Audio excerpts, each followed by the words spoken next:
شمال شرق شیروانیان و لزگی ها در قفقاز و کردها در غرب و شمال غرب. سرزمین هایی که افغانستان امروزی را تشکیل می دهند به ویژه قندهار، هرات و کابل عمدتاً میان ایران صفوی و هند تیموری واقع بود. افغانها برخلاف اکثریت ایرانی ها سنی اند و شیعیان اکثراً در غرب افغانستان امروزی متمرکز شده اند.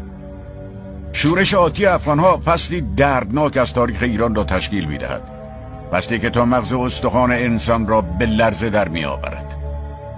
در سال 1110 هجری قمری طوایف بلوچ در جنوب شرق ایران دست به شورش زدند و خیلی زود شروع به تاخت و تاز در منطقه کرمان کردند.